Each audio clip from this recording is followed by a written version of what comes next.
Hello students, welcome to Dr. B.R. Ambedkar Open University. We will be understanding about modern approaches, which is behavioral and post-behavioral approaches. So before getting into political or before getting into modern approaches, let us understand what are the traditional approaches that have been in practice. So initially, before the Second World War or the war period, interwar period that has been going on, the political approaches or the traditional approaches that were in practice were mostly focused on institutions like legislative, executive and judiciary and various civil society institutions. Rather, it was ignorant about behavior of the human beings as in individual or groups. So, with the interwar period and the definite change in the policies that has been going on during this period, the approaches that has taken place basically with the studies of American political scientists and the works that have come into the picture. So, this shift from traditional approach to modern approach was based on the emphasis of the previous traditional approaches such as philosophical, historical, legal, institutional and the traditional methods. So, these approaches have said to be in conflict with the political approaches, basically with the behavioral science that have come into the picture. So, behavioralism and the post-behavioralism are said to be associated with the American political scientists, especially after the Second World War.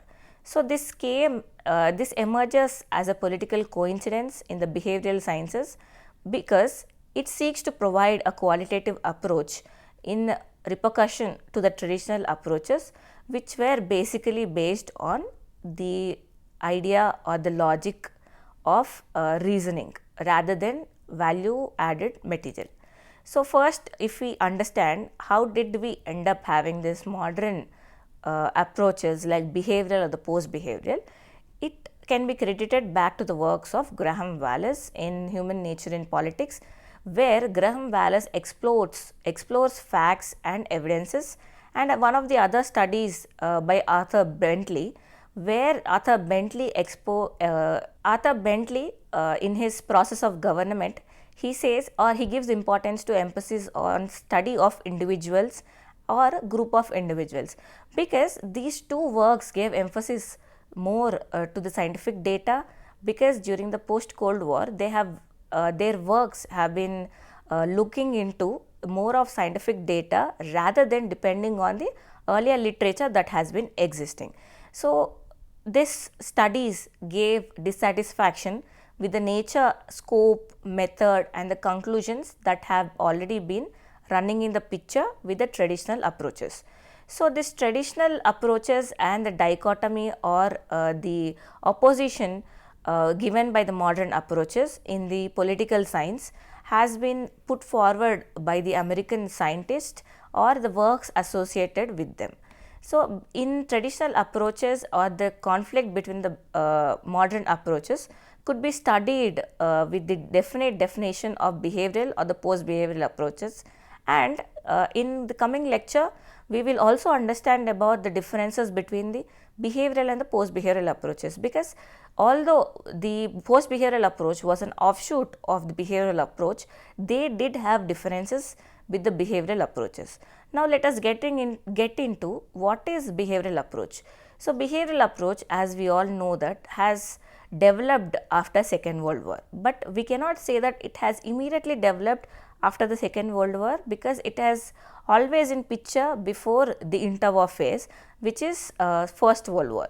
So, the before studies can also be understood that how these works have influenced the political theorist or the political scientist to come up with a rather new approach to understand the behavior of the institutions, behavior of the individuals and the behavior of the group, which need to be studied in connection with each other rather than doing the normative studies that has been done by the traditional approaches, because traditional approaches did not give emphasis to the scientific data.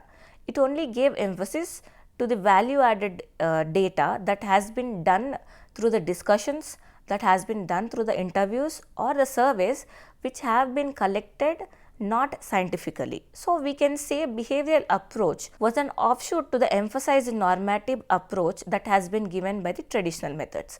So if we look at the behavioral approach, the true exponents of the behavioral approach could be given or to the exponents of the American political scientists such as David Truman, Robert Dahl, Charles E. Merriam and David Easton. So if we look at all these proponents, the main important exponent of behavioral approach is Charles E. Merriam. So Charles E. Merriam is a professor in University of Chicago, where Charles E. Merriam says or gives emphasis to the importance of examining the political behavior of the individuals of the group, because in traditional approaches, if we look at it, the legal, philosophical, historical or the institutional, where the importance has always been given to the structures rather than to the emotions, feelings or the opinions of the individuals or the groups. So the behavior which is in the name itself, the behavior of what?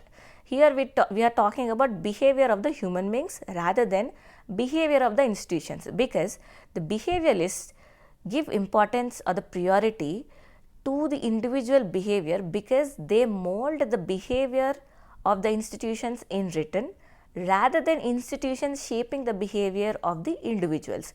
So that is why Charles E. Merriam, the main important exponent of this behavioral school, gave emphasis to examining the political behavior of the individuals and the group, because as we all know that earlier political science gave emphasis only to the institutions. So the behavioralists used strict methodology, empirical research and empirical data to give validation to the studies that they have come with, because as they have relied upon scientific methods to prove how individual behavior or to prove how group behavior would influence the institutions in written. So this is a new way of explaining the political phenomenon in terms of observed data and observable data, scientific data that has been collected through scientific methods, where the human beings, either single as in individual or in groups, were given priority. Now if we look at it, the behavioral approach, this has been conditioned. If we look at the human nature, we all know that this has been conditioned by their cultural background, by their societal norms, by their religious aspects, by even their personal qualities or the characteristics. So if we look at it, how did we end up having this behavioralism as a concept?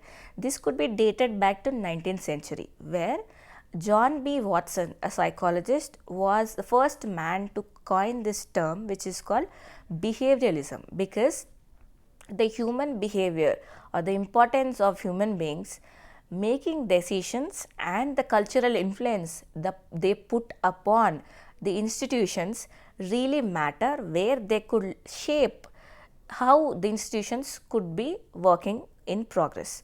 So the individual find himself in a political situation. So behavioralism is nothing but individual putting themselves in terms of institutions where their opinions, where their political agenda, where their political attitudes really matters in helping shape a policy inside of a government. So if we look at it, the another prime exponent of behavioral approach is David Easton. So David Easton, he says that behavioral research seeks to elevate the actual human being, which is seeks to elevate the individual's opinion to the center of attention of any center of analysis. So here David Easton gives priority to individuals' analysis, to individuals' priority, to individuals' opinions in understanding how the institutions could be worked or how institutions are working together in a government. So David Easton says that behavioralism is an attempt.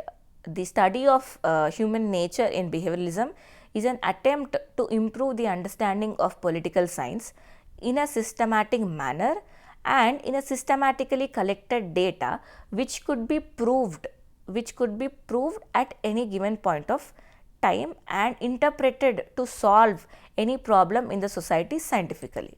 So now let us understand there are some of the objectives of the behavioral approach that has come into picture basically to solve or to involve as an out back to the traditional approaches that has there in place. So, first of the objective of behavioral approach is to obtain political orientation through direct inquiry rather than through inferences from the writings of the intellectuals. So, what does it say? So, it talks about the political orientation of the human beings could be understood rather directly as a scientific method rather than imagining how an individual would react to any of the policies that has been put over them.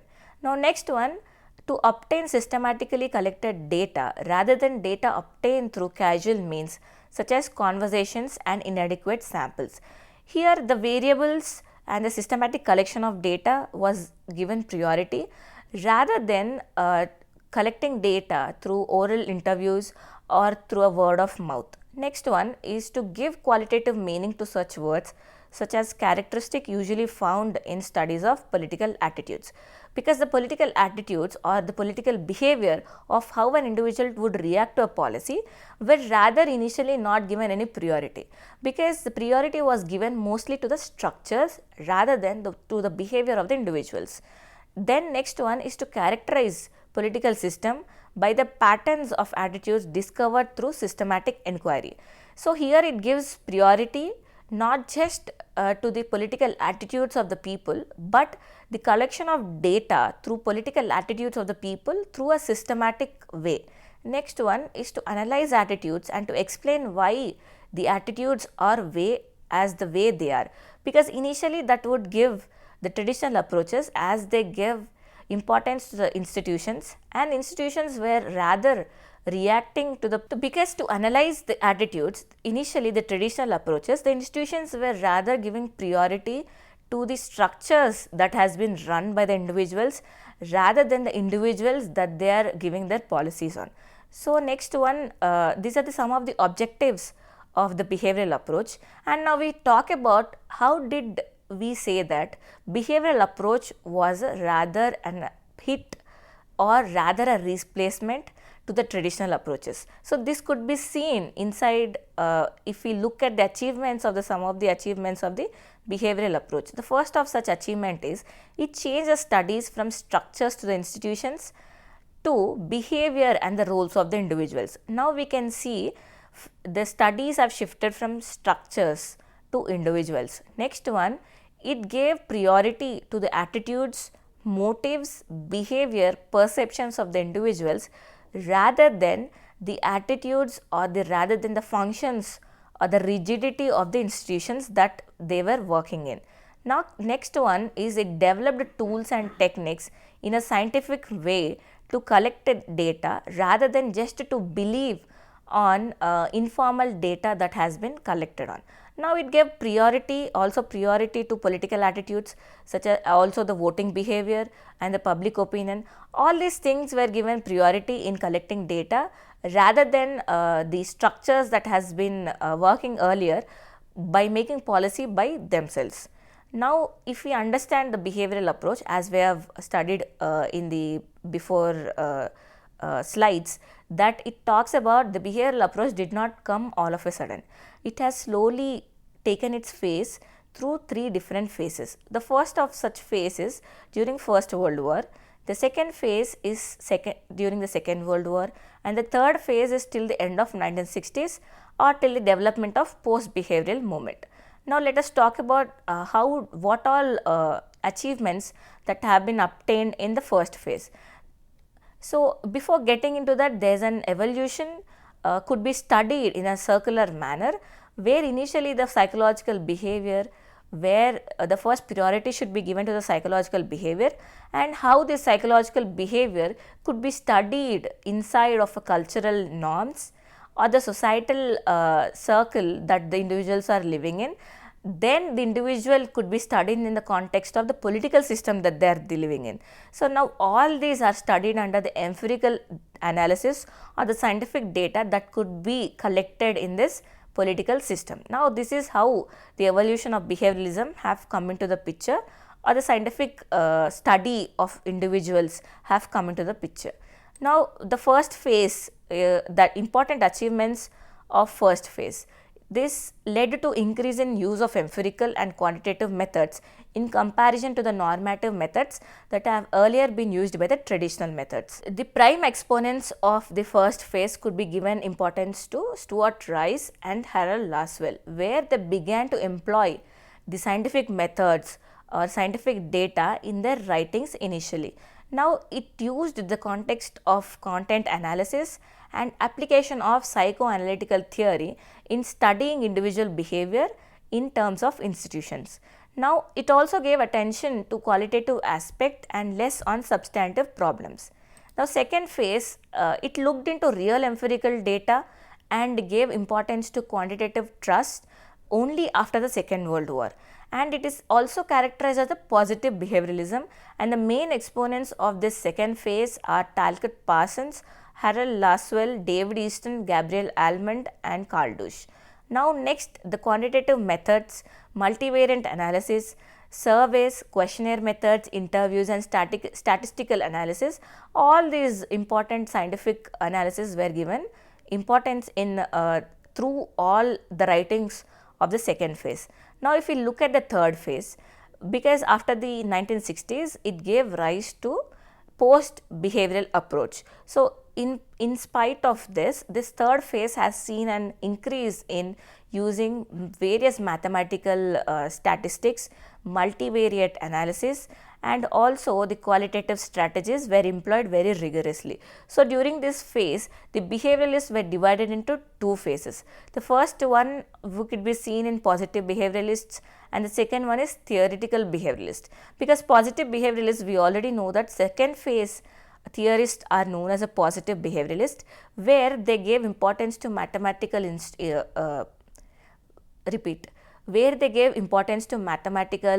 implications, tables and the multivariate analysis, but it was criticized by the theoretical behavioralist because they gave only priority to the general properties of the human behavior, because they were treating human beings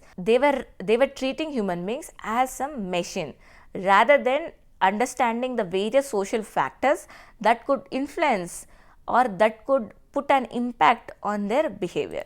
Now, there are some of the features which have been given by the David Easton in understanding the intellectual foundations of the behavioral approach. The first of such is regularities, verification, techniques, quantification, values, systemization, pure science and integration.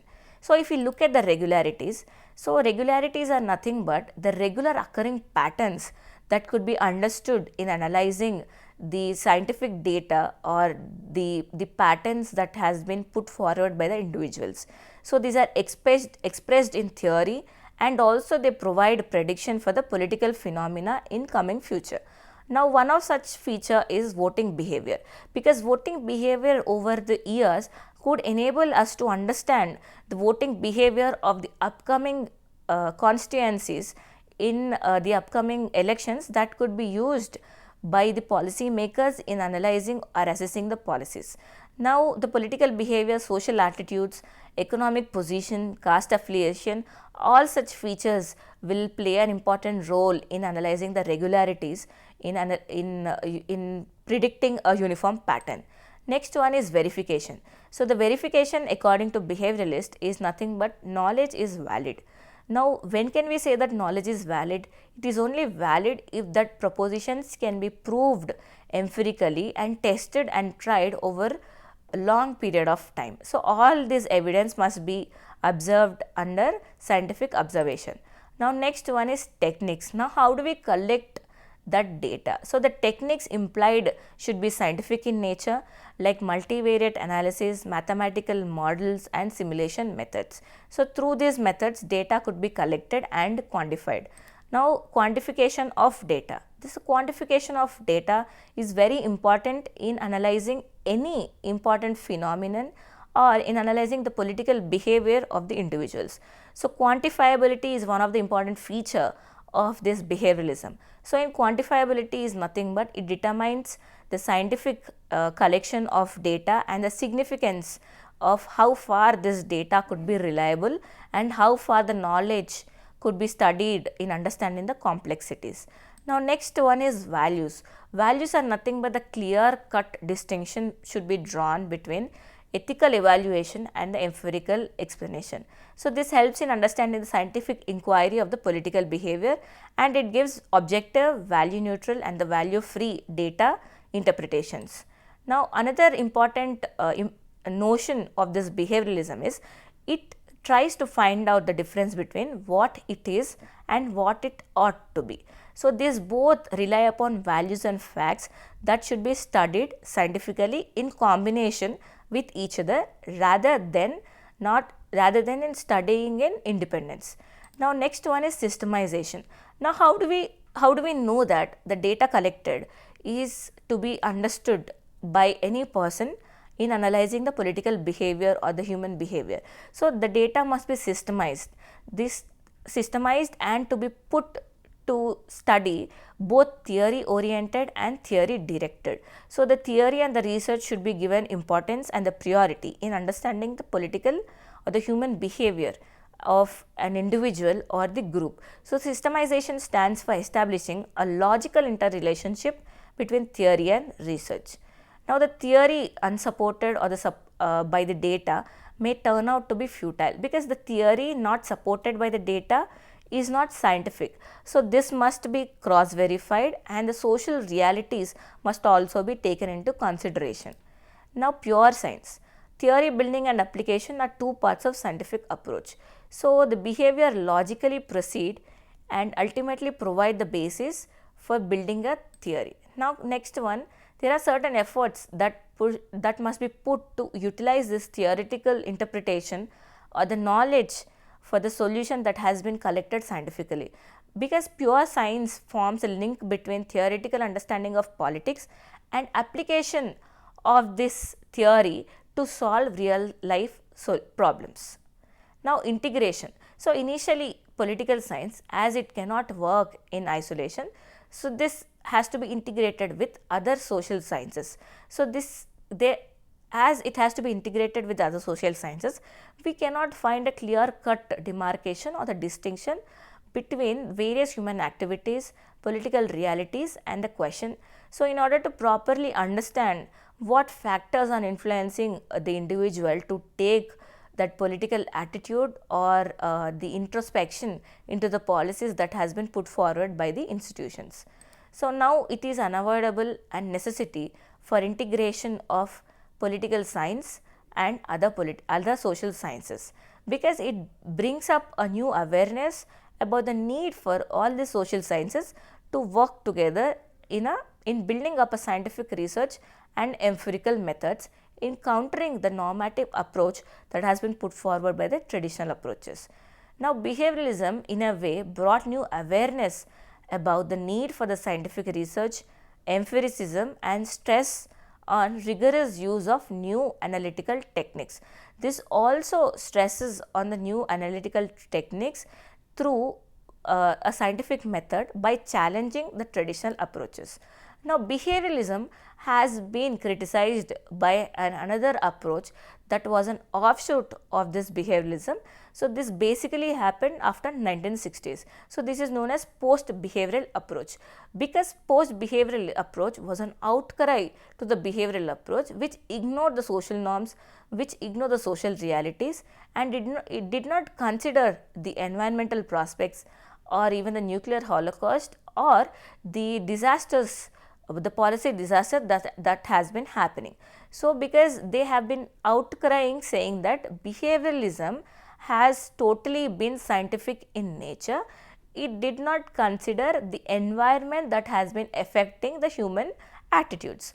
So, it came as a challenge to theorizing the behavioral thinkers and the main exponents of the behavioralism, which realized the pure science was responsible for its failure to address the pressing social and the political issues of the periods that has been existing during 1960s, because we all know the 1960s was the period of decolonization, where the various important factors, historical factors or the political factors that have been come into the picture. Now, the main important exponent of this post-behavioral approach is David Easton. He calls this post-behavioral approach as a credo of relevance. Now, what do you understand by the credo of relevance? Because it gives importance to the relevance institutions, to relevant situations that has been influencing an individual to take that step in addressing any political attitudes that the individual has been expressing. So, that is why the credo of relevance outcries the pure science method that has been implied by the behavioralist. Now, let us understand this post-behavioral approach and the basic tenets of this post-behavioral approach. So, one of the most important the important task is to make political research out to the real mankind and all important knowledge to be stood in value premises and have an important role. Now, another important tenet of the post-behavioral approach is it draws attention to the political scientist on protection of human values and looking into the social norms that has been existing, and it lays emphasis on action science in counter to the pure science. Now, this approach also assigns political scientists a positive role to play in the society and give them proper goals for the society to make desired direction in order to achieve goals. Now, next one is it is a call for the political scientists to engage with the issues of radical socio-political reconstruction and transformation. As we all know, society was going through decolonization. Now, differences. There are few differences that exist between behavioralism and post-behavioralism. This could be seen as behavioralism is a fact-based, post-behavioralism is value-based. Then behavioralism is knowledge for knowledge sake, and post-behavioralism stresses on relevance of knowledge. Behavioralism is interested in value neutral, post-behavioralism is interested in choice of values. Behavioralists believed in status quo, whereas post-behavioralists believed in social change for solving a problem. Then behavioralists are interested as a micro level, whereas post-behavioralists are interested as macro level analysis.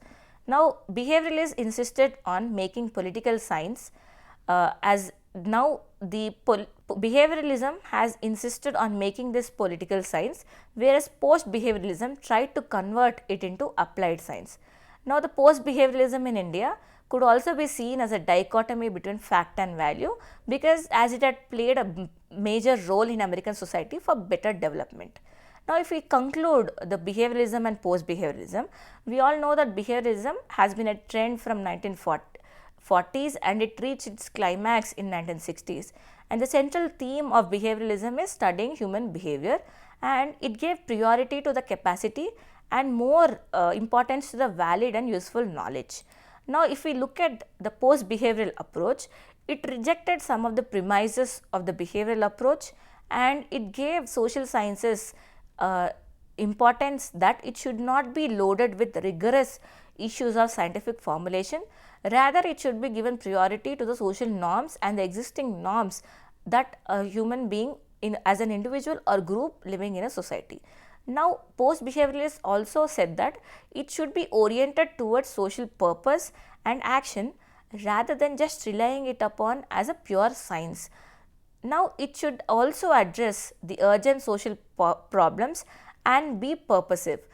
Which means the post-behavioral approach gives a call for the scientific data collection, and the data collection need to be put to action rather being depending on the social variance or the mathematical variance which the data has been collected through. Now, this is how we can summarize the importance of behaviorism and post-behavioralism. Now, in such a way, we can analyze or contemplate the basic tenets and the propositions of behavioralism and post-behavioralism in modern approaches. Thank you.